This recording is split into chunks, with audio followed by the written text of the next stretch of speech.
This has been my frustration since 2016. You can't say Bernie was right and not recognize that shit was bad before Trump. That's why it led to Trump. And then this is precisely what I talked about in the 2024 cycle over and over again. You think we're going to have a rebound here. You think that people are desperate for status quo politics. The reason why Trump won in 2016 was because the voters said, we want something different. In 2028, the party that captures that essence, the anti-establishment essence, the populist essence, will win again. I'm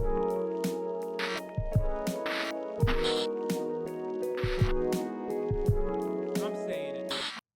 You think Gruesome Newsom saw your shit?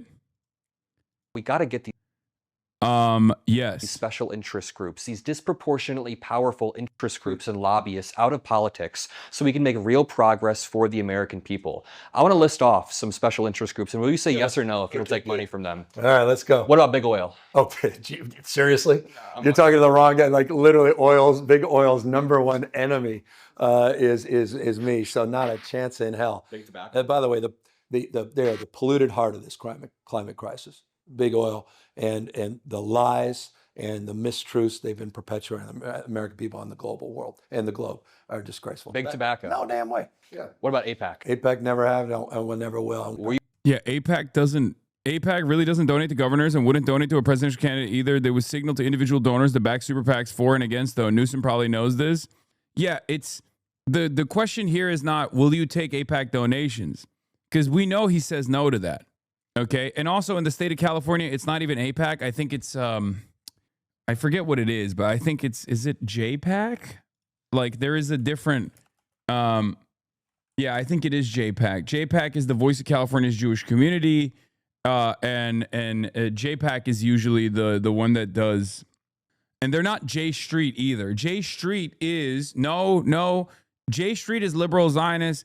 JPAC is different. Stop.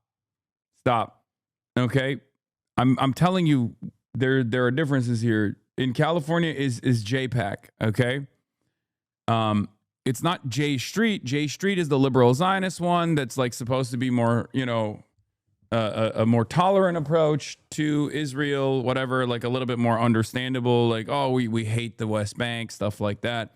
AIPAC is like maximum right wing, far right. And in California, the AIPAC substitute is actually JPAC itself. Having said that, Newsom himself has donated to AIPAC, apparently, according to AIPAC Tracker. So I don't know what that means. I have to look into it a little bit more, like how that works. But Like ultimately, AIPAC is just the catch-all term for any kind of pro-Israel position. And I need politicians to understand that. And I need people in here to understand that, because this has nothing to do with just like being, just like denying funding from AIPAC or whatever. It's more so about your actual positions on Israel, right? We can't be letting Democrats get away with this by being like, oh yeah, I would never take money from AIPAC. It's like, that's not good enough. You have to tell me what you want to do about Israel. Are you willing to offend the pro-Israeli donors by taking a pro-humanitarian stance? Are you willing to say you will offer dignity and statehood to the Palestinians? And are you willing to deny all weapons transfers and maybe even sanctions on the state of, or, push for sanctions on the state of Israel for as long as the apartheid continues? Do you believe Israel is doing an apartheid? Do you believe Israel committed a genocide? These are the real questions you got to ask congresspersons about their position. Like the AIPAC donation is basically a way to get out of that conversation. AIPAC already knows that they're becoming more and more toxic. AIPAC already knows that that you don't run ads on whether someone is pro or anti-Israel anyway. That's why AIPAC has numerous subsidiaries, and also will rarely ever mention Israel in the ad campaigns. Like with Jamal Bowman and Cori Bush, AIPAC dumped $30-40 million into their primary races. They didn't let a peep. They didn't mention Israel at all in those ads, in those negative ads. They know that like if they were to mention like, oh, Cory Bush loves the Palestinian population and hates Israel, people in Missouri would have been like, okay, great, I love that, I'm going to vote for her. That attack ad would not work. So that's the real conversation that we need to be having here. You promise to fight back against these disproportionately powerful special interest groups that are hurting the American people? Look, I think you follow the money. Every time something goes wrong, follow the money. I support it. I continue to support. It's been, we've struggled with it, but public financing, we do this. We're constantly doing a clean, what we call clean money campaign. And we have to do more and better in that respect. But it's, you know, the revolving door, special interest and lobbying, all the self-dealing with stocks portfolios. I think we need to have some version of term limits for Congress. I mean, we have to be a reform-oriented party. And that's something in the past we were defending the status quo. Do you think he'll ever come on the stream? No, I don't think he'll come on the stream. Trump took advantage of that. Let's keep it a buck 50. I don't think he's coming on the stream anytime needs soon. To lean in. And when it comes to lobbying reform and it comes to these corporate special interests, we have to be much more aggressive. California is leading, but we still, with humility, have a lot more work to do, which I take responsibility. I mean, he is a very good speaker. I mean, he looks like a television president, right? And he knows that he can play that role really well. But there's obviously a lot of stink associated with California that is directly in his hands. So it's, you know, it's not like saying, I'm going to be progressive. I'm going to be super progressive. I don't care about like big money donations and whatnot. That's becoming the 2026 primaries, or not 2026 primaries, sorry. Well, 2028. And 2026's version of I support Medicare for all. I'm Kamala Harris, and I support Medicare for all. If you recall, like a lot of establishment Democrats leaned into the more progressive talking points with no real investment or interest in following that agenda at all. And they very quickly cast that aside. I mean, Joe Biden came in, and once Joe Biden said, oh, public option or bust, everybody kind of dropped that whole like Medicare for all stuff. And then Joe Biden never actually followed through on public option anyway. He was just using that as a counter mechanism that liberals, the educated establishment liberals leaned into, where they were like, yeah, that's right. The public option is a far better and far more popular provision than Medicare for all. So that's just like an ongoing issue, right? Ultimately, I think asking directly about like AIPAC and things like that are ways for these guys to get away with positioning themselves as though they're anti-Israel when they're not actually anti-Israel. So, you know, there is that as well. Newsom also signed AB 715, a vague California law that weaponizes anti-Semitism to silence criticisms of Israel in schools. The law deliberately avoids defining anti-Semitism while forcing districts to adopt the IHRA definition that conflates anti-Zionism with bigotry. Palestinians aren't mentioned once. Free speech takes a backseat to Israel. This was last year. That could be something interesting that I would ask about as well if given the opportunity. I shouldn't be laughing, but Gavin Newsom has never taken money from AIPAC, but he gave money to AIPAC as 1010, no notes. Yeah, I mean, it's so fun. Like, he only gave $500, but it is pretty funny that he did that. That's all I'm saying. Do you think Adam Mocklib is aware of this? I mean, I think he's, you know, playing a role here, which is to be the guy who interviews these people, both from the furthest of the left all the way to the most establishment Democrats. So yes, for a guy like Gavin Newsom, giving $500 to AIPAC is nothing. Guys, we're talking about Gavin Newsom. If you found out that a multimillionaire gave a $500 donation when most multimillionaires that give those kinds of donations to massive groups like AIPAC are dumping like, you know, tens of thousands of dollars, hundreds of thousands of dollars. Yeah, that's like literally pocket change. And the reason why I'm bringing that up is because it very clearly doesn't mean anything. Like donating to AIPAC or getting money from AIPAC is like utterly irrelevant, especially if you are personally pro-Israel in your commentary. Like, he literally denies that Israel committed a genocide. What the fuck are we talking about? Who gives a shit if he's saying no to AIPAC money? Hello? Like, I think someone who has ambitions of higher office in the Democratic Party in 2026 saying Israel's not committing a genocide when they want to run for president in 2028, to me, is a way higher. Okay, I'm unfollowing now, definitely. Okay. Bye, I guess. It's so funny. People won't understand the point I'm making, and then they'll be like, I'm actually angry at you through my own confusion, and this is precisely the reason why I'm leaving the community. All right. Bye, I guess.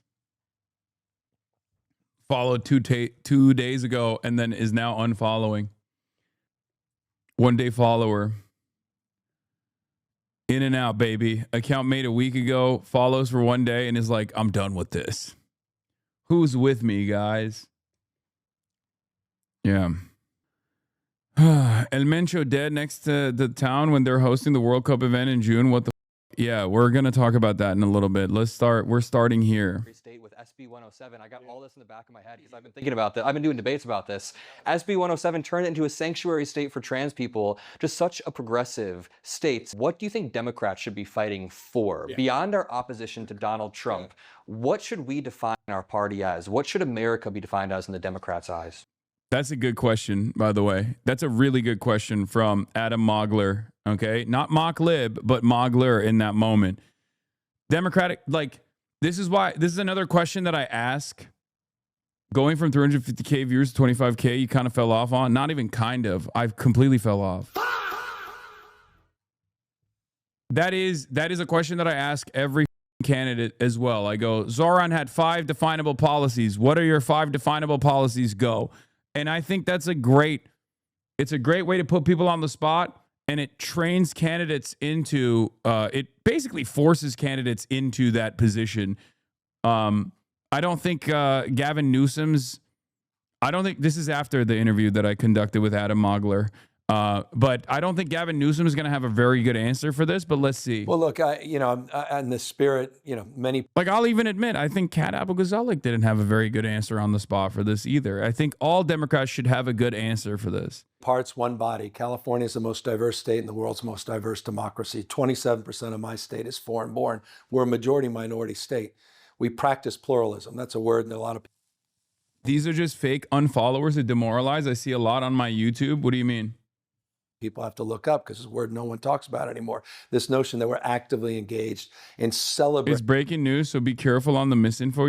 You earlier read out loud an untrue tweet. Wait, what? I didn't. Wait, are you talking about Mexico? I haven't even covered it yet. You ever experience imposter syndrome or completely delusional? I experience it all the time. It's probably my biggest weakness, as opposed to my biggest weakness, as opposed to like a lot of the other people in the commentary sphere, is that they are able to present themselves as like super confident when they very clearly don't know what the they're talking about. Whereas even in areas where I am incredibly well read and spent a lifetime covering, spent a lifetime thinking about, spent a lifetime trying to understand and develop an opinion on, I still know that there are always going to be gaps in my knowledge, and I know that that's always in the back of my head. So I cannot present things in as confident of a way as like a lot of people that are totally stupid. And unfortunately, because the industry that I'm in requires you to be like super confident, and people respond to that positively, even if they don't know what the they're talking about. There are a lot of people that get mad at me when I reveal that, like, I'm an idiot. I say I'm an idiot all the time. People get upset at me. It's just unfortunate, but I'm just going to keep doing that no matter what, not just tolerating that diversity. It's the reason Silicon Valley is Silicon Valley, not just the Central Valley. So we are the most abundant state as it relates to ag, $62.1 billion. We dominate in quantum and artificial intelligence and robotics and space, new technologies, R&D. We're the third largest capital in the world in R&D, research and development. And we're pushing out the boundaries of discovery and entrepreneurialism because of those values that are part of our DNA. And I think those are uniquely American values. I mean, you talk about, American values being defined broadly, both parts. God damn, bro. What are 5 policies that you would define your potential candidacy as? What are 5 policies that you would potentially define your potential candidacy around? Democrats are not defined by policies that are easy to understand, that are digestible, that are palatable, that actually improve the lives of everyday Americans. What are the 5 policies that you would push for? He's like, oh, America is a nation of prosperity, blah, blah, blah. Like, this is exactly the reason why this shit sucks. Look, this isn't even me being unnecessarily rough on Gavin Newsom, as what like many liberal establishment Democrats think I am being. My criticism here is Democrats come across as offering empty platitudes, like talking about the vibes of America, what America means. It's just like, you just have to literally say exactly what you want to do for people. Okay? Unfortunately, for people who are very invested in these races this early on, they love this shit. So they reward it over and over again because they're like, no, you don't understand. This is actually brilliant. And it's like, take yourself out of the equation for once, please. Okay? You are not the average voter, dumbass. You are not the average voter. The average voter hears this and goes, ugh, empty suit. Parties. Ronald Reagan himself, his last speech, talked about Lady Liberty's torch, and he talked about the life force, his words, life force of newcomers to the United States of America. And so there's this ability to get the first round draft choices around the rest of the world, the best and the brightest, pushing out the boundaries of discovery, these conveyor belts for talent, research and innovation, patents, institutions of higher learning, constantly doing more and better as it relates to lowering costs across the spectrum by being more innovative and entrepreneurial. AI is going to define our future. Profound ways. I think that 2028 election is going to be an AI election in every way, shape, or form. 2026 will be. But look, we have to paint a picture of a journey where everyone feels included and we can go on the journey together. It's the vernacular of the 60s. How can I find out if my friend secretly hate watches you? He's really into Hasan Snark and loves to tell me how stupid I am for listening to you. He thinks about you all day long. I don't know. I mean, who cares if they're into that sort of stuff? Like, why are you invested in it? You need to have opinions about the world beyond me or, even worse, one of my haters. Okay?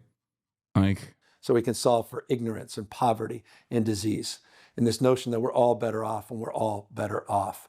And we have to be repairers at the same time of this breach. And we've got to sort of knit back that fabric of what defines the best of America that Trump daily is trying to vandalize.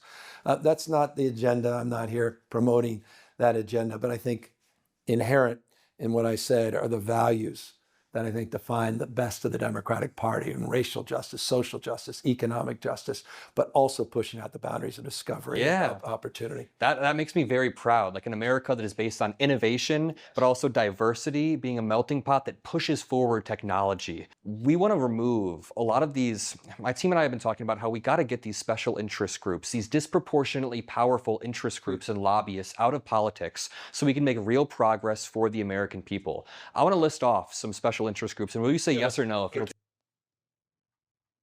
I think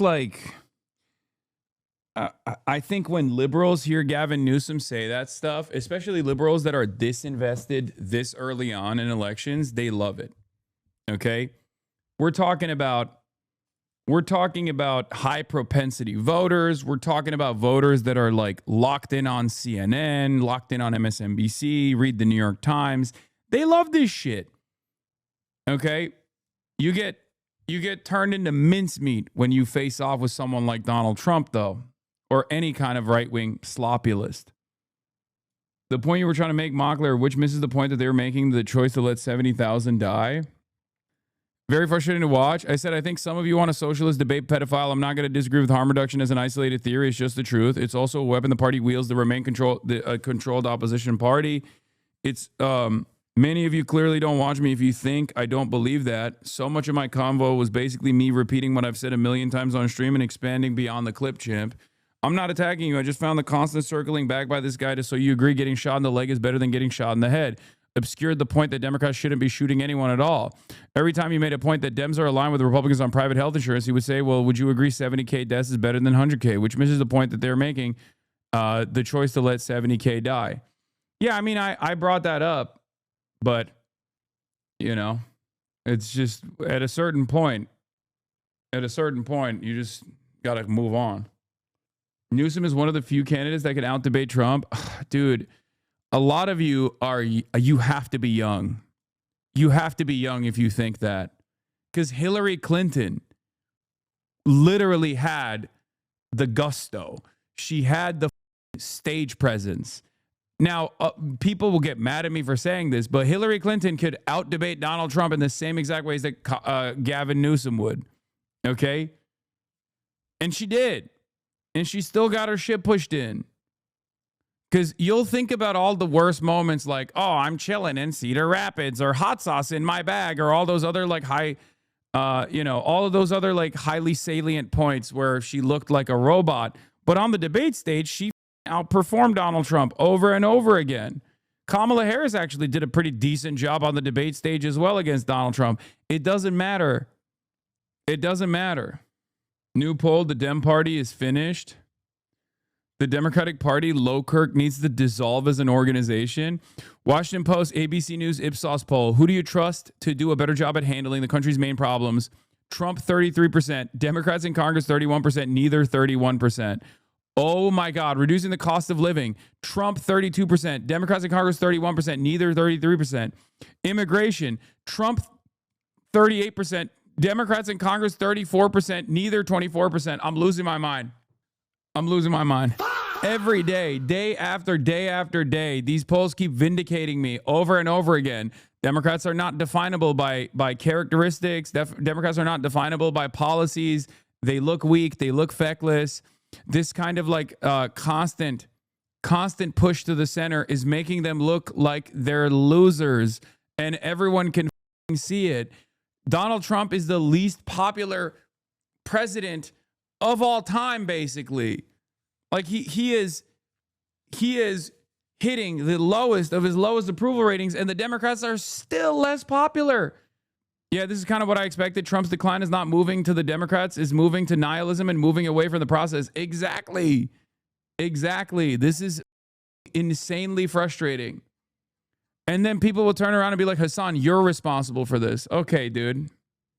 It's just so bad. It's so bad. The Democrats aren't worried enough about the perception that they're either ineffective cowards or willing collaborators with the Trump administration is true. Oh my God, Hasan, the Democratic Party is functioning as intended. Stop pretending there is something broken in the Democratic Party. No. This is even as a two sides of the same liberal coin. If Democrats want to preserve liberal democracy, they need to do better than this. This is just straight up like, this is straightforward concessions to fascism. Okay? A lot of people ask me like, oh, when is the time? When is the time? When is the time? You will know when the time comes. Okay? You will know when the time comes. I think from where I'm standing, if they actually destroy the court system completely, if they like took out the First Amendment, if they destroy the courts, I think that would be the time. Because right now, theoretical democracy is on shaky ground. Okay? And as a student of history, I look at different instances, especially as of late. I've been reading more about Cuba as well, and I think that the appropriate time is the appropriate time. When it comes, you will know. Like right now, the courts still have the capacity to like every now and then stop the administration. But once they tackle due process, or once they go after due process, it will be, that's when you'll know. You'll know. And we're moving in that direction. So I don't think that Democrats are going to stop that from happening. I mean, this is the results. These are the results. CBS reports that the U.S. played a role in the operation that killed cartel figure El Mencho. I mean, we'll see. That's why I said, like, America, whenever stuff like this happens, America always has a hand. Let's be real. I don't understand what polling they're looking at and going, this is wrong. Dude, I don't think these guys look at the polling at all or care about the polling at all. That's what I'm trying to say. They operate on a totally separate, they operate on totally separate interests than what you would assume they would operate on.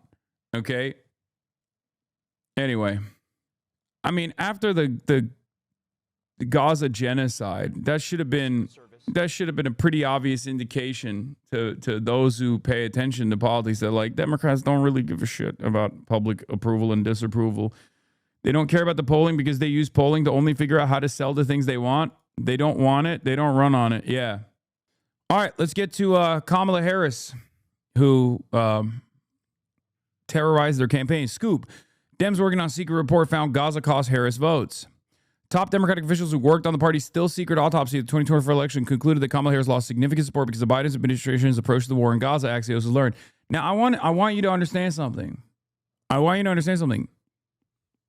This autopsy report is probably not going to be as critical as it should, because I suspect that even the autopsy is still being conducted by consultants that have the same...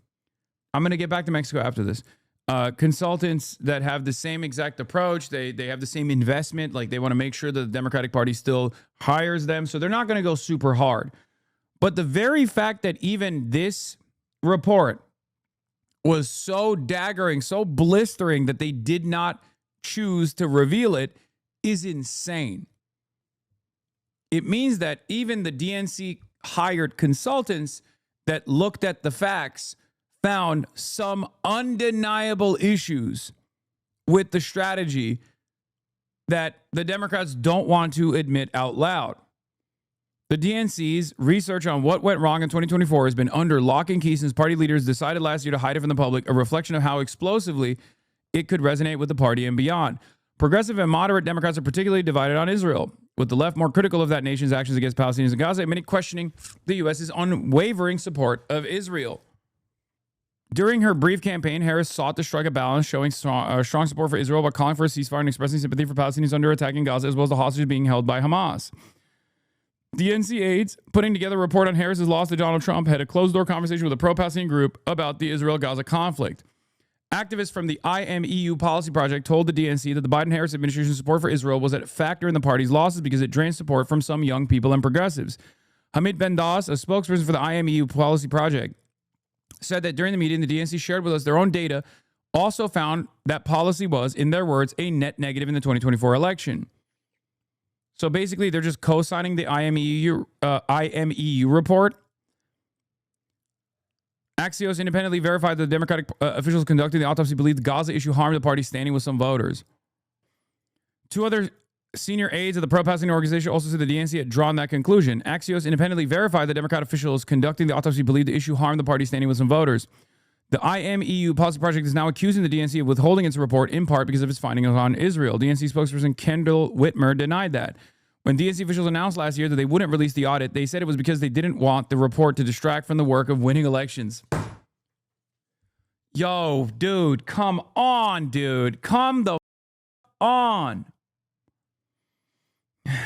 It's not just Gaza. I'm willing to bet a sincere analysis would find that every single point that I brought up in the election played a big role in eating away at different chunks of the base of support, leaning into the right, pivoting to a moderate opinion on issues like immigration, behaving trying to do business as usual politics. Not just Gaza. Yeah, being on the side of billionaires too much. Not having enough populist messaging. not having issues that they're defined by, and then therefore being defined by their opposition.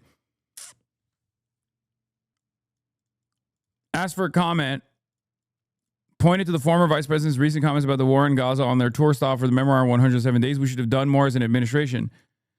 Harris said at the event, adding, we should have spoken publicly about our criticism of how Israeli leader Benjamin Netanyahu executed the war. They're still not going hard enough. Flashback, Harris said in her book that President Biden's unpopularity, which she argued was partly because of his perceived blank check to Netanyahu, harmed her in 2024. Harris wrote that she privately pleaded with Biden to show more empathy to civilians in Gaza, but during her campaign, she denied to publicly break with him over Israel. Yeah. Okay. Well, another moment of vindication, another moment of utter vindication. This framing of Democrats being divided is true among Dem elected officials, but is not true among voters. Very few Dem voters, a mere 3% in the latest YouGov poll, support increasing aid to Israel. Officials just don't seem to care that their voters or Israel's about the voters or Israel's many war crimes. Yeah. When you read shit like this, how do you fight the controlled opposition narrative? I don't. It's the truth. The Democratic Party is the controlled opposition party. It's true. That doesn't mean it will forever be the controlled opposition party. That doesn't mean that it can't go to a more productive place. I'm trying to activate the voters. I'm trying to activate the real people, not the party. I'm trying to activate the people through the party at times by getting members elected. But I'm trying to, first and foremost, awaken the people, okay? May Allah awaken the people and help them to see the evil doings of Israel and the United States. The controlled opposition narrative is that two sides are still controlled by the same corporate benefactors. That's it. They are still controlled by the same corporate interests, the same corporate entities. They are still beholden to the same corporate masters. And while there are differences, marginal differences that lead to massive differences for the average people, but like marginal differences in policy between the two parties, the reality is there is broad consensus politics on issues that pertain to material realities, like keeping healthcare private. Maybe it's because of Trump's approval ratings, because of the Dow. Because the Dow's under 50,000. Your political so course. people are reminded that Trump is a pedophile protector. Respondent Rachel, because we have the new ABC News Washington Post Ipsos poll, but it shows some real challenges for President Trump. Yeah, and of course, all of this coming ahead of Tuesday's State of the Union address. Our new poll out today shows the president's approval rating stands at just 39%. That means 60% of Americans disapprove of the president's job currently in office right now. His approval ratings have not been this low since after the January 6th Capitol riot. And fueling all of this, of course, is how Americans are feeling on key issues. So when asked if Americans approve or disapprove of the way the president is handling certain topics, only 41% approving of his handling of the economy, a key issue that he ran on. And about 40% of Americans say they support the president on immigration, but the majority... That's still too high? Yes. I think a part of the reason why that's still too high is because there's not really an alternative out there that's compelling for a lot of people who won't leave the cult. It's because Democrats are not doing a good enough job saying, like, this is why everything still sucks. Like, these guys presented a different vision for how your life was going to change for the better, and they haven't fulfilled that promise at all. There's a really interesting dynamic in this survey. Immigration is the one key place where opinions on the issues have moved to the left over the past year, but the GOP still wins on it. Meanwhile, opinions on trans issues are as right-wing as ever, but D's win massively on the issue. Democrats have not had a reliable, consistent counter-narrative on immigration. They just haven't. They're still operating on like pre-election cycle fears of the 66% of Americans wanted mass deportations. They're still like, oh, Joe Biden really f***ed up on immigration. I mean, even Bernie Sanders himself has had a shitty message on this, like a center-right message on this. They don't understand that, like, most people are easily moved on this issue when you talk to them in simple terms. These guys, this is a nation of immigrants. These guys are your neighbors. What we're doing is cruel. And what we must do is, what is this? Irrelevant, but you didn't fall off, King. A lot of your viewers are also still on YouTube. Just finished watching the hazing short from yesterday, and a dumper comment that you fell off from 350K viewers. Also, this is wonderful shit. Thank you, chatter. I don't think I fell off. I'm pretty happy with where I'm at. The 350K was botted into oblivion. Anyway, but that's a real issue, right? Like, they don't have a consistent, clear, coherent agenda on the issue of immigration. Some of the establishment Democrats run around and still say stuff like, no, we have to be more reasonable about immigration. We have to reform ICE. We have to do this. We have to do that. This is the problem. Democrats, even when they're winning on an issue, are still running scared. They're still running scared, and therefore they can't come up with a comprehensive agenda where it's like, we have to make sure that people understand that the real problem with immigration is the processing, okay, is the paperwork. We're not expeditiously offering paperwork to these people that have been here for 10 plus years.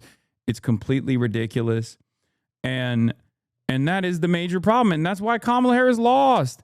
Harris hit Trump from the right on immigration and suggested he was a phony who wasn't serious about it. Exactly.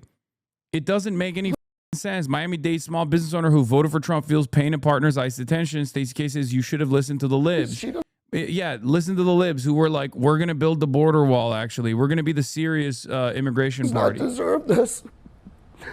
She's the sweetest person, and she prayed for you.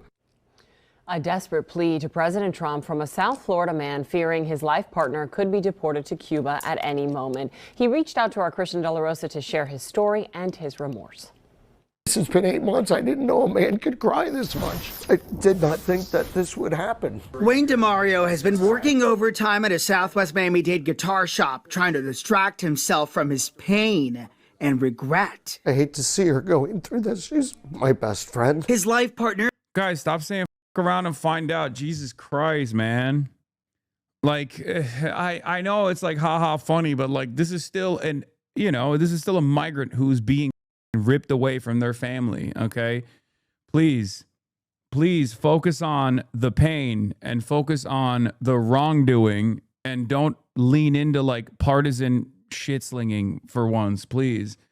I know it's great to just be like, ah, f you, but how is this any different than just being like, I mean, there are some people that you can do this for, like the one guy who literally wrote the ay por Dios, yo voy a votar por Donald Trump, like the Cuban the Cuban migrant that's getting deported. Like, at that point, it's like you were begging for it, right?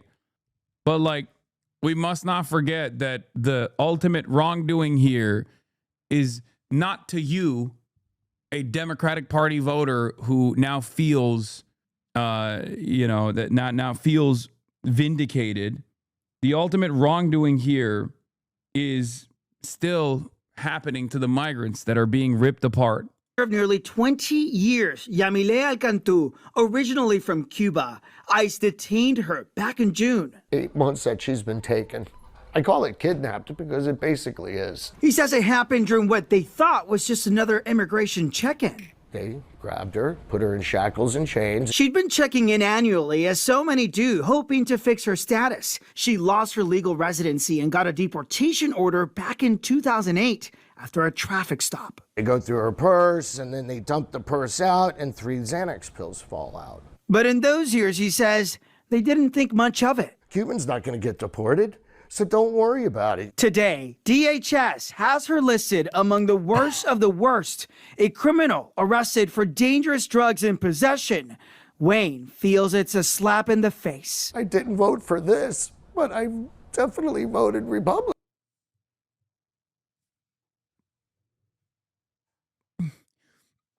It's hard. It's just don't do it. Don't do it. Do not.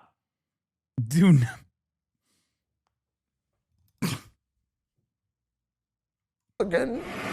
He says both were staunch supporters of President Trump. When you said I didn't vote for this, what did you think you had voted for? I really thought this was just going to be something organized. but it's obviously not. They just blanket everybody. I'm just sneezing. I have a crazy sneeze, dude. It's crazy. I don't know how that happened. I had to clear my throat real quick away from the camera. I'm not laughing. Stop saying I'm stubbing my toe over and over again. Cantu calling from her detention facility in Louisiana. She says in her 8 months detained, she has not seen an immigration judge. She stresses she's not a criminal and her biggest fear, being deported, especially to Cuba. There are going to be people out there who hear your story, hear other stories like this, and say, well, you voted for this. Yeah, I've heard that from people. What do you tell those people? I'm sorry. I didn't know that this was going to happen. This is about human beings. Dude, so much of the Republican agenda is like, wait a minute. I didn't think the leopards would eat my face. I'm sorry. I had no idea. What? It's not about left or right. It's about right and wrong. Cantu's record does have other violations on it, misdemeanors like petty theft dating back to the early 2000s. Wayne DeMario says he has spent his entire life savings on legal fees trying to get her back home. His friends have a fundraiser underway if you'd like to get involved. The link is under this story on our website, local10.com. Reporting in Miramar, I'm Christian De La Rosa, Local 10 News. Heartbreak. Yeah, God, it's so hard to be consistent in a moment like this. Yes, the principled approach here is to say, look, you f***ed up and you caused your partner's demise. You advocated for it. You're finding out you f***ed around, but ultimately it's still f***ed up to deport someone, especially for petty crimes like this. And hopefully you understand the full scope of the situation now and become an advocate against Donald Trump. And hopefully you can be a community organizer in your neighborhood, probably also full of, Trump pro-Trump individuals with migrant friends and family members. And, you'll realize that a more tolerant approach to immigration is the appropriate one. You can be consistent. You have to adapt the New England mentality. We'll help you, but we're going to laugh at your fuck up the whole time. Yeah, I think that's what it is. Obviously, I feel bad for the individuals who are victimized by American fascism, but no, I don't. But I don't think we should be expected to offer sympathy to Nazi sympathizers. I mean, it's just King story. Like, you should have listened to the libs. Stacey K says, except Kamala Harris's message was, we're going to do this as well. We're just going to do, Kamala Harris's message literally was, we won't deport that guy's wife. Okay, we'll deport everybody else, but probably not that guy's wife. And Trump's message was, we'll deport that guy's wife as well. And that dumbass went with, okay, obviously, if one party is saying, we're not going to deport all the criminal migrants, and the other guy is saying, we're going to deport all the criminal migrants, I'm going with the party that's deporting all criminal migrants. The lesson here should be to take a totally different approach to this issue and to try to lead the conversation rather than run with a defensive posture on this in this conversation. There are accounts like this from late 1930s Germany. No, of course. The reality is accepting how stupid many people are. People are profoundly more stupid than a lot of chatters realize, is why getting a real candidate with a real vision through the primary is so important. I agree. There are, we need to stop validating the dumb opinions of dumb people. There's a huge problem in this country. Yeah, but it is just the case. Just as I tell my passionate Marxist-Leninist, vanguardist, and left-com supporters in here that you have to work with the masses if you want to build a mass movement, and you have to work with what they self-identify as, not as what you expect them to be in a perfect world. The same goes for even the Democratic Party and how they how they run in the elections and how they win in the elections. If the average person is a moron You just got to bludgeon them in the head with what you're about over and over again. Republicans do that. They do that very effectively. It's also obviously easier to do that when so much of the American vision for what politics is supposed to be, what good governance is supposed to look like is completely destroyed in the post-Reagan neoliberal shithole that we live in, right? Where starving the beast is still the average Democrat's position as well. It's going to take a lot to build confidence in good governance, okay? But there is an opportunity to do so, and the Democrats are just not even taking it. There is a seismic shift happening in the country right now. If you can't take advantage of this moment by presenting an alternative vision that is both pragmatic, easy to understand, and also revolves around the humanity of these people that are being ripped away from their families, well, you know, you don't deserve to win, I guess. You're just moving us closer and closer to a full-tilt fascist autocracy. No matter how you disagree with someone, empathy for them leads to a better understanding of how you communicate with them. I know, I agree. My average view is off all Yankees. You don't need all the average, though. Historically, only 3% of the population has been enough for a revolution. Okay. Can't overstate how many Dem primary ads are about ICE now. This summer, a 2025 resolution to commend ICE after shooting at a detention center bundled with condemnation of anti-Semitism got 75 House Dem votes. Could cost some of their seats in the primaries. Last year, Democrats were being advised by all the very smart people to either back down from fighting Trump on immigration or even to vote in favor of Trump's immigration agenda to distinguish themselves from the progressive left. Now they're running away from those votes. If only there was a guy out there who was telling Democrats not to do that. There was. It's me. I was the guy. And now all of those same shitlibs on the timeline that were celebrating this kind of like visionary change towards pivoting to the moderate center are yelling at me, the guy who was saying, don't do this. Okay? That's it. It's stupid. You're stupid. I don't want Republicans to win. I believe the Republican Party, especially now under the leadership of Donald Trump, is a fascist, post-liberal party. Okay? I don't want him to win at all. And I'll fight tooth and nail. But the reality of the matter is the Democrats are not on board with it. There's something extraordinary about Trump where his voters assign their own values and policies to him. They don't take his stated positions seriously, tariffs, mass deportations, etc., and just think he actually secretly agrees with them. It's a really unique and powerful trait for a politician. What you're describing is a cult. And he got that level of fealty from his base by being an anti-establishment candidate. There is a lesson to be learned from that, okay? He is a cult of personality. But if you hyper-focus on the cult side of the cult of personality and think that you can get away with a candidate on the Democratic Party side that has a cult of personality with a neoliberal vision, you will never be able to win an election because establishment Democrats, third-way neoliberals, people who try to put on a new shine on the same old dog shit that they've run with over and over again, fail to comprehend what drives people to Donald Trump. Feel me? It's crazy that you can tell people that the job of a liberal is to pacify and they will take that to mean that you want the conservatives to win. Yeah. How influential is your voice in the Democratic Party? As influential as this voice.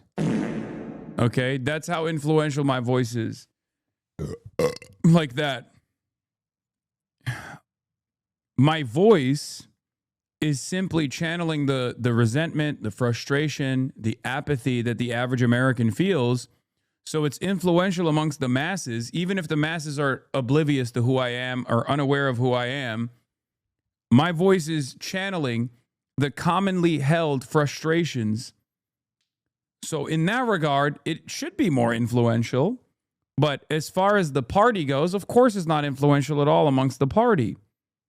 I mean, if you ask the establishment defenders on the timeline, I'm the most significant setback against the Democrats, right? They seem to think I'm quite influential. But the reality of the matter is, as far as the frustrations I'm channeling, there's a reason why There's a reason why I end up pushing for positions that the Democrats inevitably have to lean into. And that's because I recognize how cruel the Republican agenda is going to be when it's actualized. Okay? Whether it be their position on Gaza, whether it be their position on immigration, if they were to listen to, people like myself, and when I say myself, I'm not even talking about myself necessarily. Okay? I'm talking about people who share the same frustrations. I'm simply one person. Okay?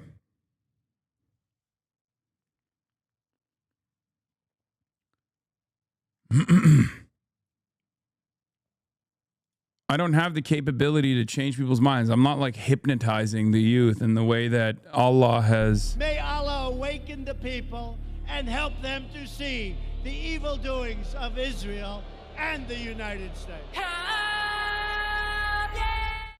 Americans saying that his deportation campaign has gone too far. 60% disapproval rating, but Rachel, this doesn't necessarily mean good news for Democrats. Yeah, I mean, I think if Democrats are looking at this, they're hoping here for maybe some good news, not so much. In fact, our poll shows that the majority of Americans don't trust Democrats either on these key issues. So what is clear, this is a deeply divided America. Yes, and we will see what happens on Tuesday. Thanks, Rachel. All right, Rachel, thank you. In your new book, Young Man in a Hurry, you're really explicit in trying to confront the perception that you are, and I'm quoting here, a privileged prince. Because your grandfather and your father, they had a lot of activity in politics and business in San Francisco. They were especially close to the Getty family, as are you. You describe in detail the split personality, that's what you call it, of your childhood, because your parents divorced when you were young, and you had that privileged existence with your dad, and then you went back home with your mom, who had to work 3 jobs to keep things afloat. Yeah, 19 when she was pregnant with me. She had 2 kids, a father, which I discovered only through the process of researching his life and writing this book, had a breakdown. Ran for county supervisor in San Francisco, lost, ran for state senate, lost both races, was broke. And said he had a breakdown that required him just to leave, and he just took off to Lake Tahoe, Truckee area, and that was it. We saw him episodically when we were growing up. He was there every 3 or 4 weekends, maybe a week or so every summer, and came back into our lives much later. But it was my mom, hard work, grit, never complained, explained, came from no wealth, single, bedroom, and she just made ends meet, made things work, and gave me the grit and gave me a work ethic that's frankly allowed me to survive in politics this many years. Yeah, I mean, you talk about that grit. You talk about your mom giving you that grit and your dad teaching you other things like the love of the outdoors and poetry. But it really is striking to me how distant you describe, and you're really detailed and pretty raw about how distant you felt from both of your parents, and especially your mom. You call her. Oh, God. I mean, is this... why does it feel inauthentic? Because it's Gavin Newsom. He's the most, manicured candidate out there. He literally looks the part. He looks like he would be president in a straight-to-DVD release movie. He moves in that way. Remember in 2020 when people said they were going to swap out Biden with Cuomo? Oh, my God. Just wait, it gets worse. Oh, God.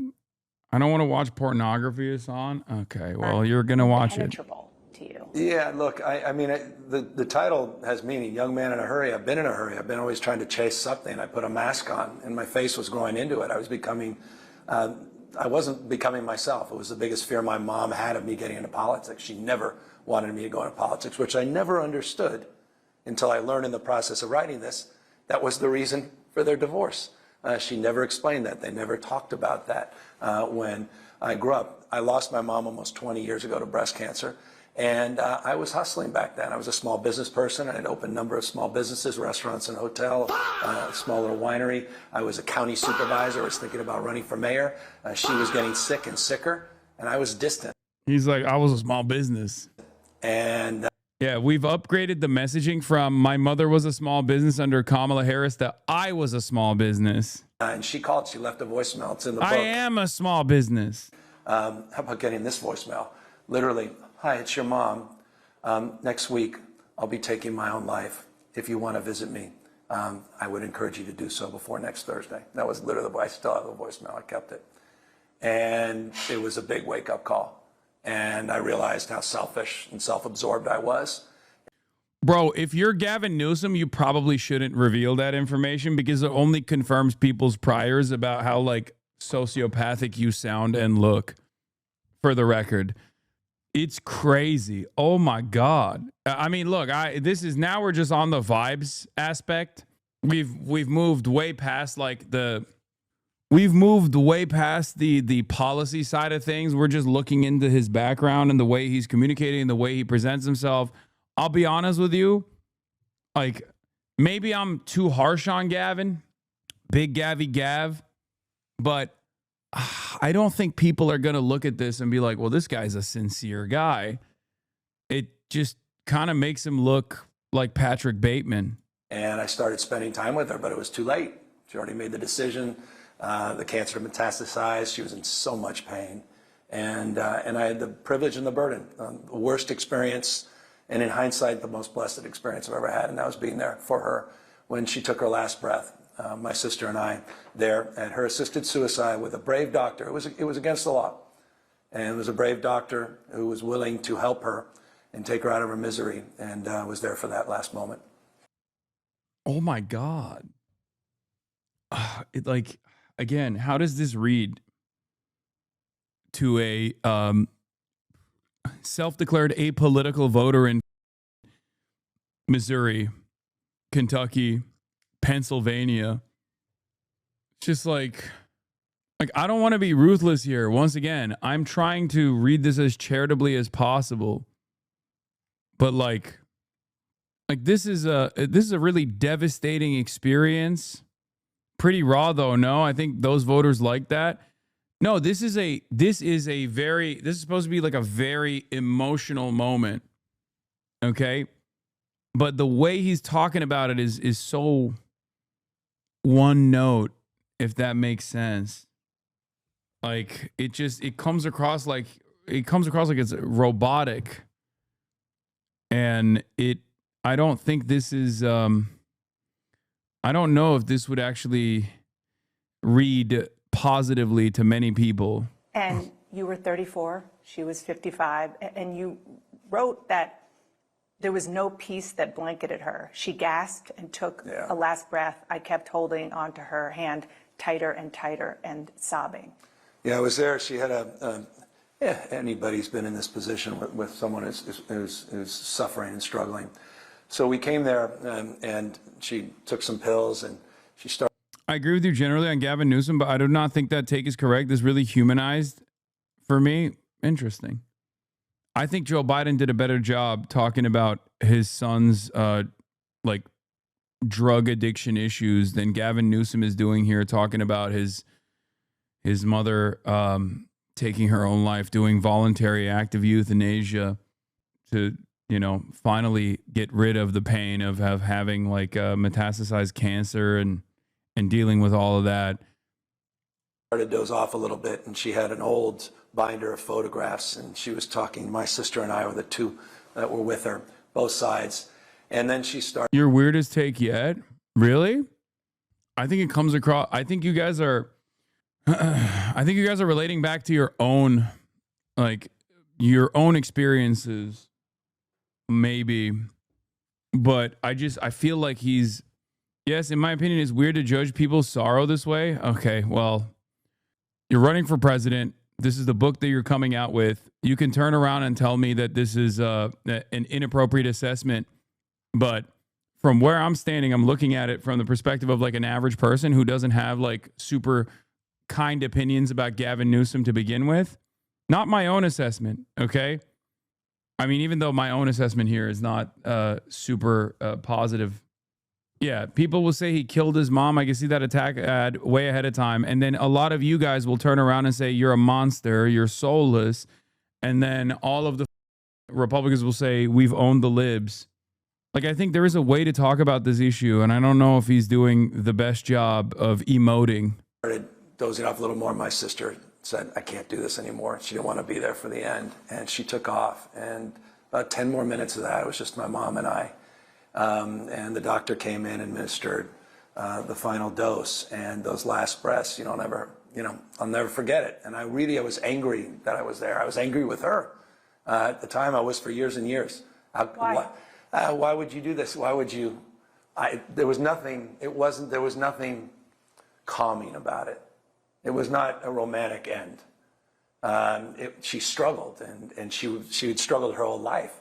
And I'm realizing and now I realize it, how selfish and self-absorbed, as I suggested I was, that I never had a chance to thank her. Never. You think Republicans would care if somebody's like a psycho? Yes. If their opposition is, yes. Hello? Have you never met a Republican? If Gavin Newsom was a Republican and he was saying this shit, they'd be like, what the f*** are you talking about, libtard? He was being empathetic. But yeah, for their opposition, they do. What are you talking about? Hello? I mean, look at the Republicans, the way they talk about Kirsti Noem. They don't give a shit that she like literally took a puppy and one-tapped it. They love that shit. They don't care if it's their side. We're talking about like how they're going to attack, and then what that looks like for people in the middle. Will they be swayed from Gavin Newsom's message, or will they be swayed by the attack ads against them? Really had a chance to say, I love you. Thank you for all your sacrifices.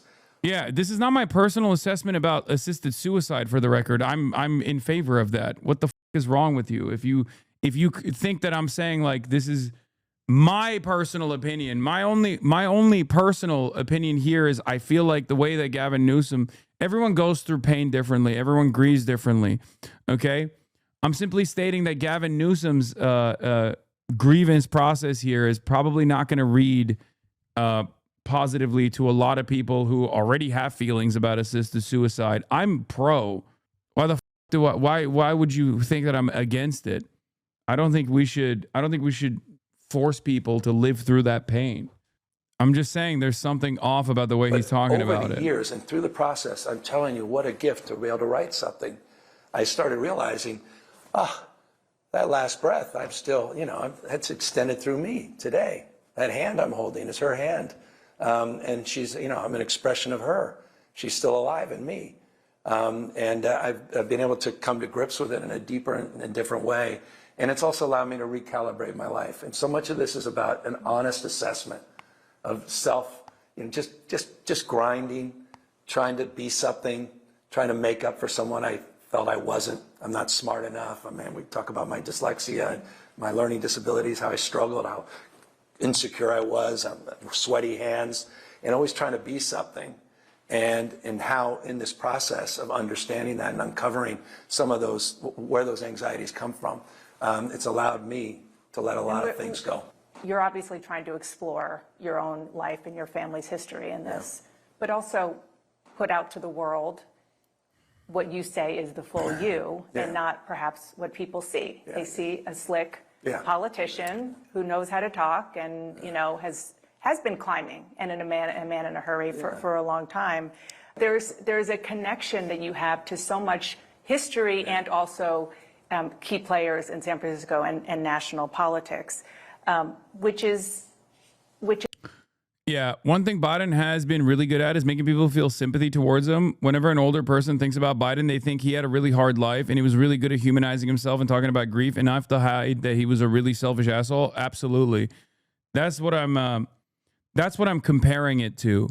I'm comparing Joe Biden's like grievance and the way he communicated his grievance to the way Gavin Newsom is communicating his grievance. And I feel like Joe Biden did a much better job about this than Gavin is here, regardless of how he truly feels or how you relate to that experience. You understand? It's interesting because, again, the book, you're trying to fill out who you are. Yeah. I'm both and. I'm all these things, but I'm not just the caricature that Fox News paints me out to be. This book is not about victimhood. Quite the contrary. It's about agency. It's about resilience. It's about, it's about the journey that we're on. It's a human story that I think a lot of people can connect to, with divorced families, kids that are struggling, the good and bad in life, the serendipity of life, marriage, divorce. I mean, all of that. Well, on that, I was going to ask you about that, because you do. Like, they're gonna say he's like a entitled rich kid who has been obsessed with his own personal career and his own image his entire life, so much so that he like is using his using this like incredibly traumatic moment and the pain and struggle that his mother went through to write a book that tries to humanize him, and they're just going to rip him apart. They'll say he's a sociopath. There is a lane for a sociopath, for the record. He just has to be a fighter. You know what I mean? Because even if he was like, I'm a sociopath, but I'm your sociopath and I'm fighting for you, if he was able to like channel that energy that people want from him, he could move on from looking like Erica Kirk to looking like a real fighter. Because Trump is a sociopath. It's obvious. Trump doesn't care about anybody but himself. How has he been able to make himself so appealing, make himself look so appealing to his take a bit, it's going to get clipped bad?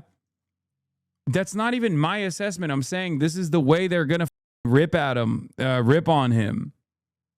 Trump is a narcissistic sociopath.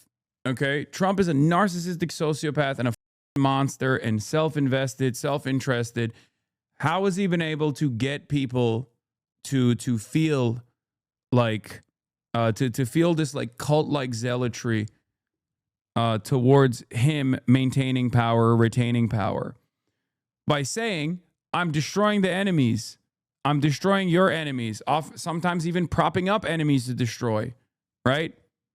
Your enemies are migrants. Your enemies are trans people. I will kill them. I will destroy them. First, you build an enemy for the base to lean into, to feel like they have anger and hatred towards. You take from previously successful initiatives, the anti-immigration sentiment, white supremacist sentiment, white nativist anti-immigrant agenda, the white nativist anti-immigrant agenda. And then you present yourself as the guy who's going to destroy it, like the elite liberals who only care about your enemies and not you. That creates a decipherable policy agenda for a lot of people as well. For Gavin Newsom, that second part is not there, aside from just hating Donald Trump. Talk in great detail about issues that not that long ago were taboo. Yeah. And things that are not really highlights of your personal life. You talk about the affair that you had with one of your staffers, his wife.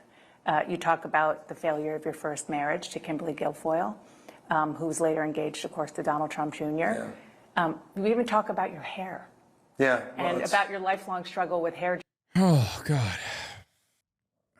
All right, whatever. Let's continue. And so, but I guess what I'm getting at here is that, you are also a politician, thinking about your future. You're trying to redefine and fill out, or maybe even get the narrative set in a different way than it is now.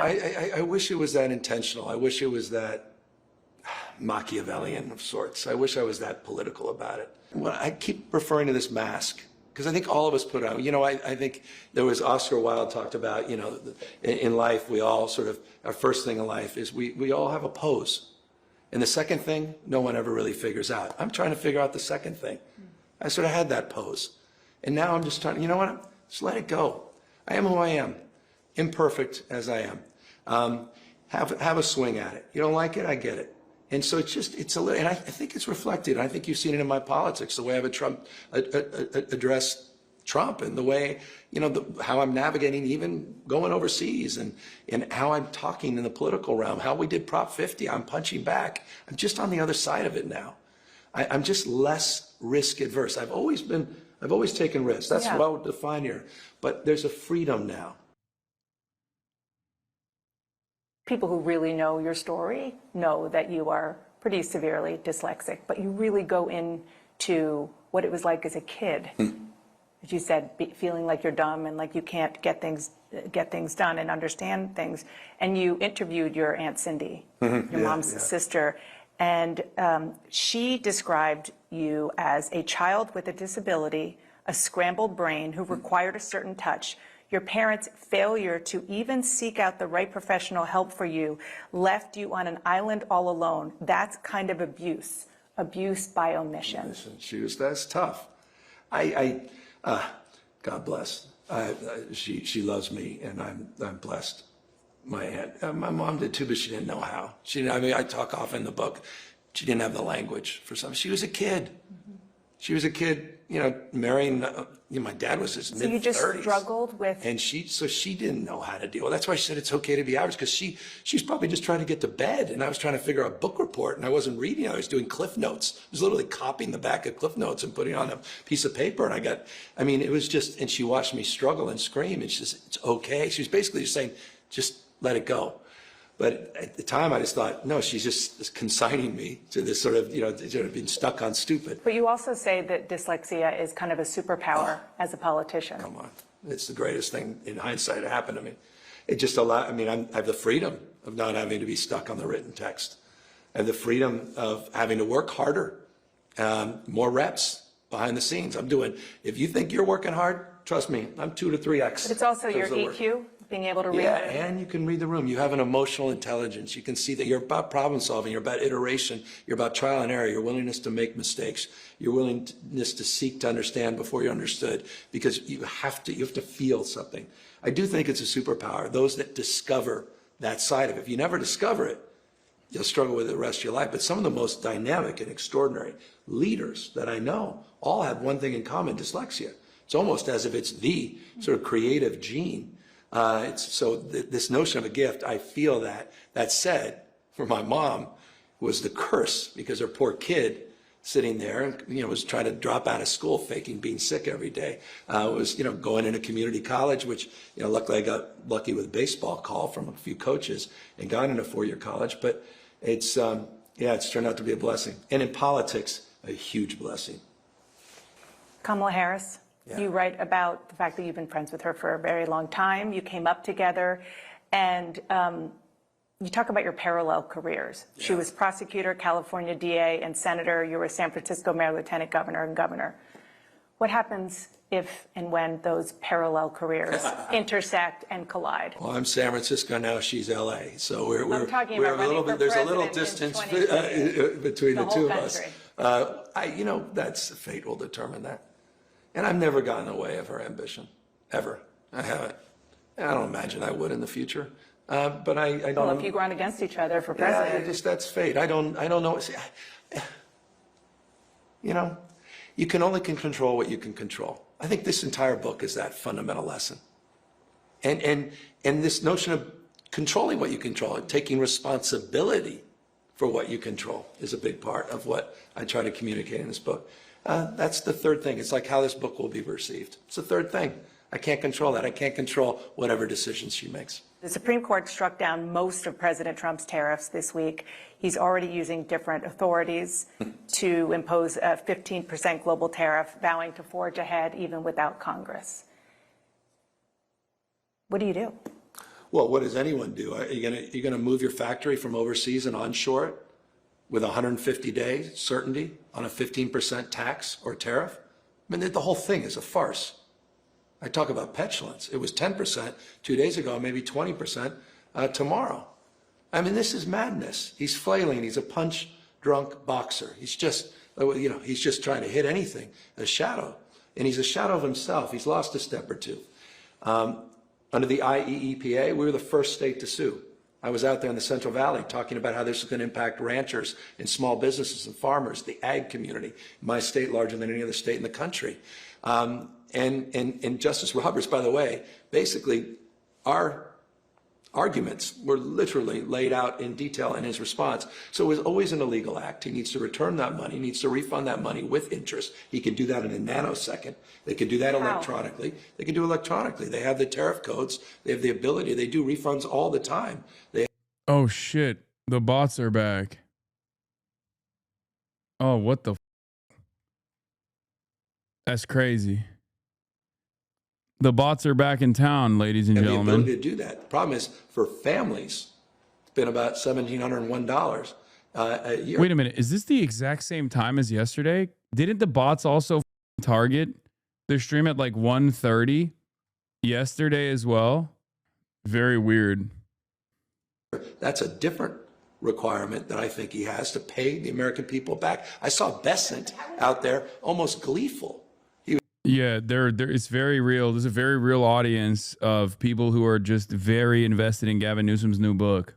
He was gleeful that no, we won't be doing it. This is Dumb and Dumber, Trump and Besant. They've wrecked this economy. 1.4% GDP growth in the last quarter. Inflation back up to 3%. The worst jobs market we've seen since 2013. 2.2% GDP for the... Genuine question. What is the incentive for someone to pay to up your views? I have no idea. Maybe they have a false notion. I have a couple theories on it.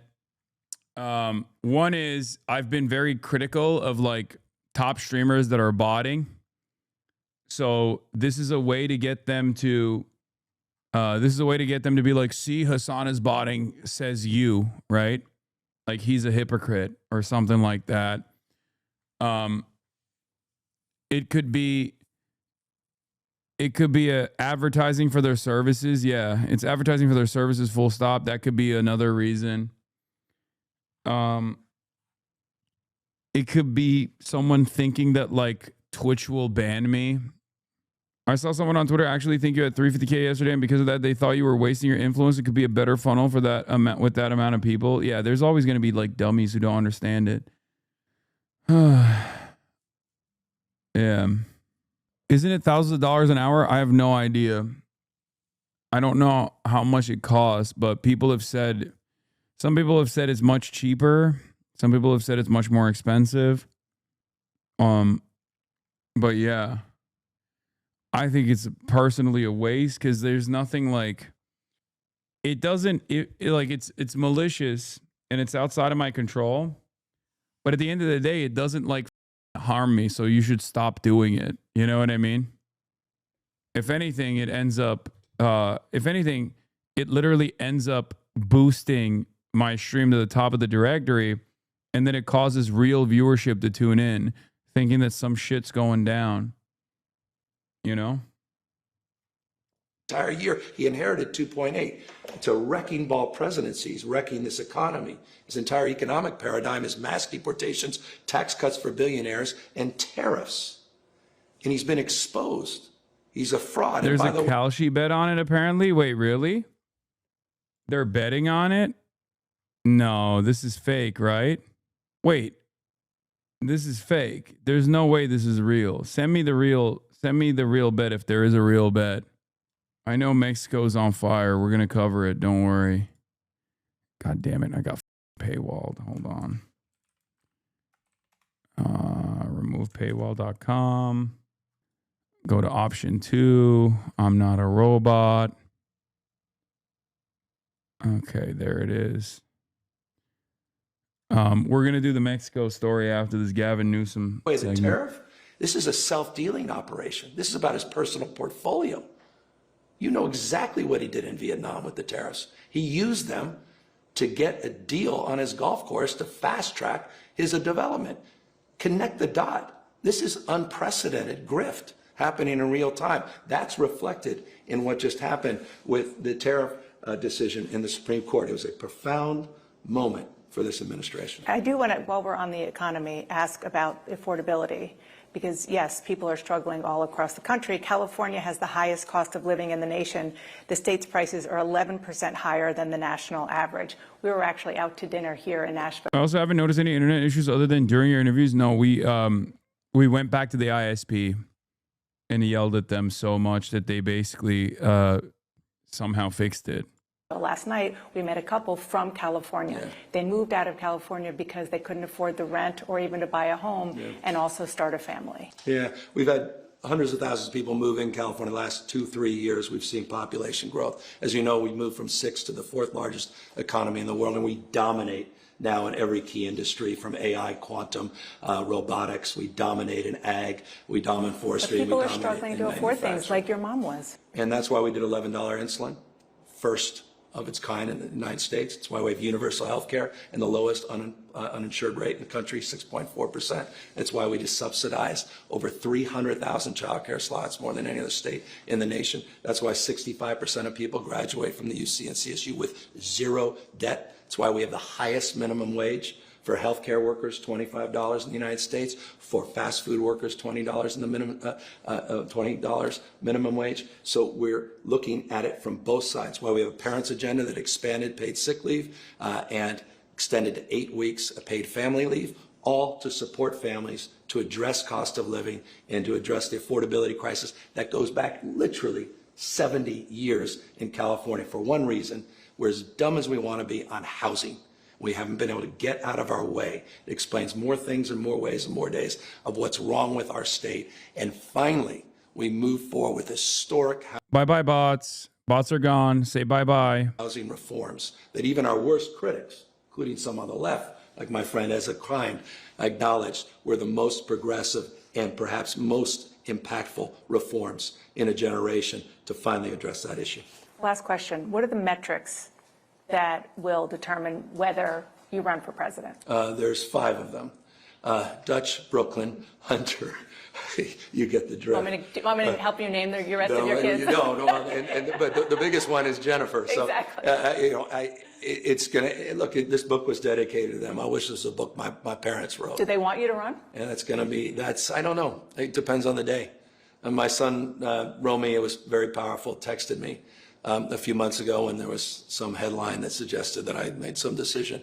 And he goes, "Dad, are you running president?" I said, "No, we'll do the decision as a family." He goes, "You can't." And I said, "Why?" He goes, "I'm too young. You need to spend more time with us." I mean, how do you deal with that one? I screenshot it. I have my phone, I'd show you. How do you deal with that one? Exactly. I'm asking you. Come on. I'm not running for president. No, it's not that's the point, and the point is the point. And so what matters is what matters. Like what matters is what matters. And that's and then going back hard. to the book, your mother didn't want you to even get this far in politics. And I think, that text, so that's why I talk about fate. But it will be done as a family, and it'll be done as a unit, and it'll be done in a partnership with these magnificent creatures. I'm just so blessed. The 2 boys, 2 girls, and people say their kids are perfect. Mine are not.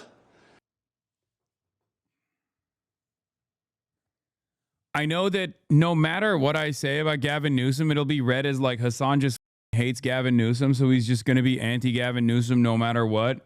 But I just don't think that this reads as like a real human, you know? It just doesn't. It doesn't read as like a real human being. I don't know. I just don't see this as like even remotely garnering the empathetic vision that he is trying to present himself as. He's shitting on his kids. Who should this relate to? I mean, Trump shits on his kids all the time. They're perfectly imperfect because they're all composites. It almost feels like he just read Trump and was like, I will just become the liberal Trump. And what we need right now is a left Trump. Okay? Not a liberal Trump, but a leftist Trump. Because the key component that caused people to feel like Donald Trump was their dear leader is not that he is a billionaire sociopath who hates his kids, who doesn't care about anybody but himself. It's that he was going to break the system. And a lot of people refuse to recognize that. A lot of people think, no. What a lot of people want is stability. They want to go back to business as usual. They want to go back to brunch. Now that Joe Biden is the president, we're going to brunch again, baby. Right? Well, guess what? We went back to brunch from 2020 to 2024. And the people were like, oh shit, no, we don't want brunch. We want breaking. We want a hammer. I don't care if someone is like coming across as sociopathic, okay?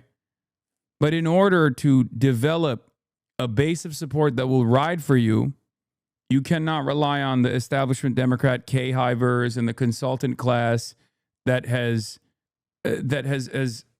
attach themselves as a vestige of the party that's constantly, like the bloodsuckers they are, feeding back information to the party that keeps telling them, no, you're doing the great thing. Keep doing moderate, keep pivoting to the moderate center. You'll win the corporate structure back to your side. You'll win the titans of industry back, because they will also recognize the corporate benefactors, the real constituents that anybody cares about in this duopoly, will remember that stability yields prosperity, and they will go for you.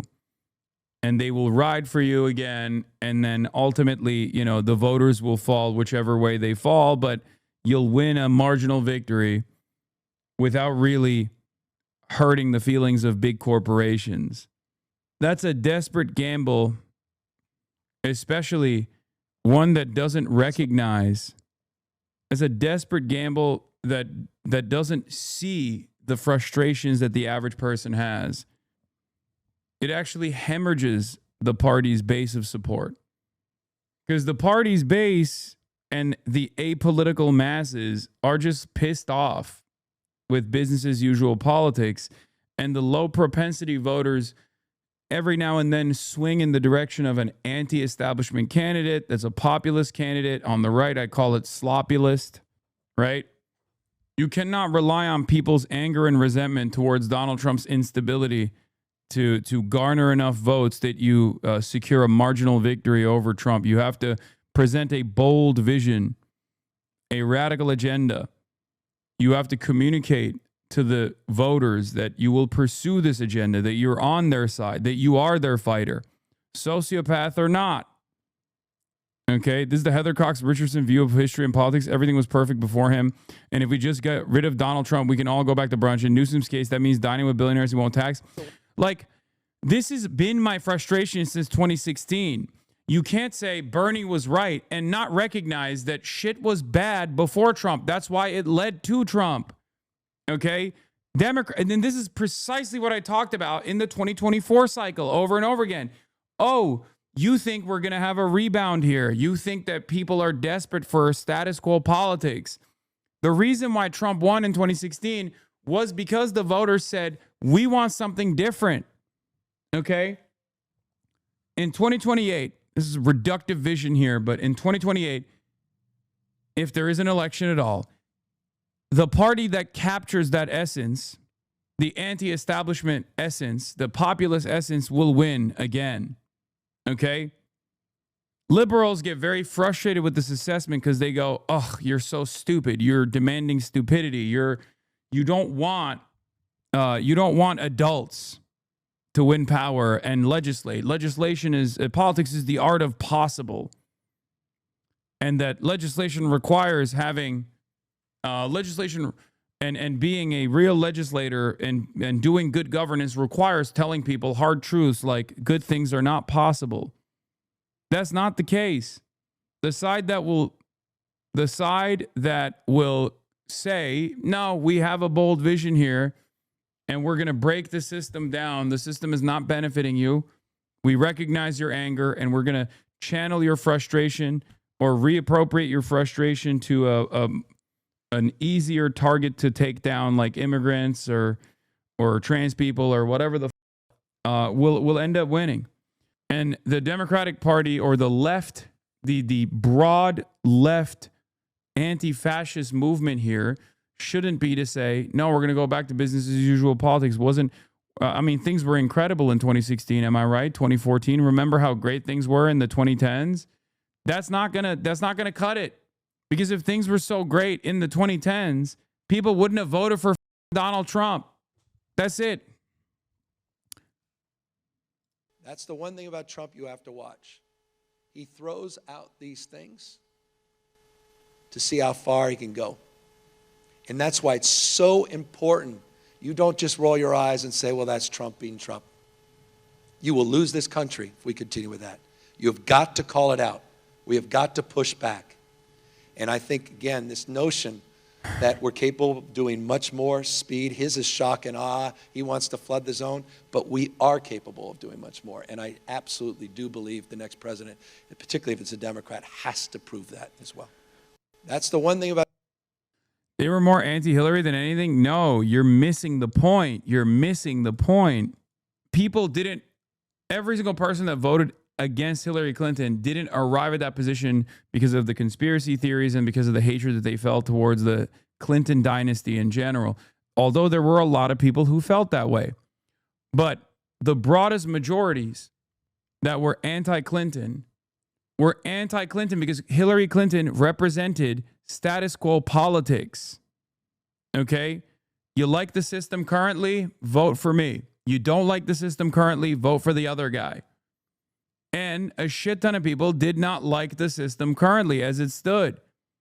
And it's clear that that resentment didn't go away after 4 years of business as usual politics when Joe Biden won. Things got bad enough, especially due to COVID as well, that Joe Biden ended up winning. Okay? But clearly, once Joe Biden won and we went back to status quo politics, marginal improvements that were too little, too late, a day late, a dollar short, people were like, okay, I'm still not happy. I'm not comfortable. I'm not happy at all. I want someone to break this again. I want a hammer. I want a hatchet. And Trump represented himself as that hatchet, regardless of the fact that he was already president for 4 years. And he took advantage of people not remembering that he was president for 4 years. That's why he won with low propensity voters, something that I talked about quite a bit. No, it's not Jill Stein at all, because especially in 2024, you can't say that. You want to know why? Because if all third-party voters voted for Kamala Harris, she still would have lost. So that's not even like mathematically a possibility. You can't even point the finger of blame. In 2016, you could, at Bernie Sanders, at third-party voters and whatever, even though that's still the wrong theory, because the party is not entitled to the voters. The party must earn the votes. The notion that the Democratic Party is entitled to the voters and the voters failed the party rather than the party failing the voters is already the fundamentally wrong position to have. It is against the fundamental principle of theoretical democracy. The idea that, like, of course you're going to vote for me. I'm the only other option. People don't work like that. Okay? It's crazy because this was a major problem. And this has been a major problem in virtually every single election since 2016. Kamala Harris did not lose votes to third-party voters. Kamala Harris lost votes to the couch. Kamala Harris lost votes to voter apathy. And the faster we recognize that that is entirely in the hands of the party itself and not the voters, the faster we can get out of this bind. Everything in the book, me, and they're all working. As tensions mount. Anyway, let's talk about, well, first I'm going to say liberals are very mad at me.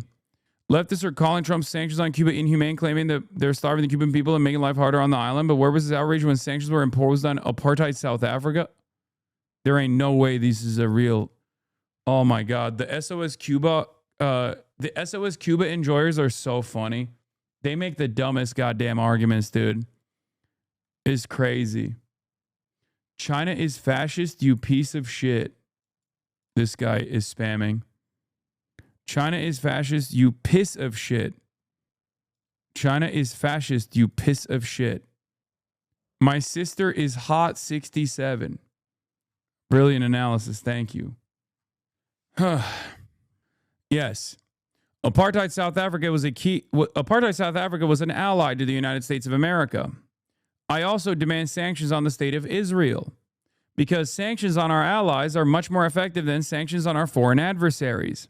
If you want change to take place, you can't demand that the government stop doing what they're doing for no other reason and hope that, like, if you starve the population, the government will inevitably change. Or you'll cause the population to be so angry that they'll go and kill their leadership. Yes, there's a difference between good things and bad things. The Cuban communist regime is not doing an apartheid. Okay? Shut the up. Israel is.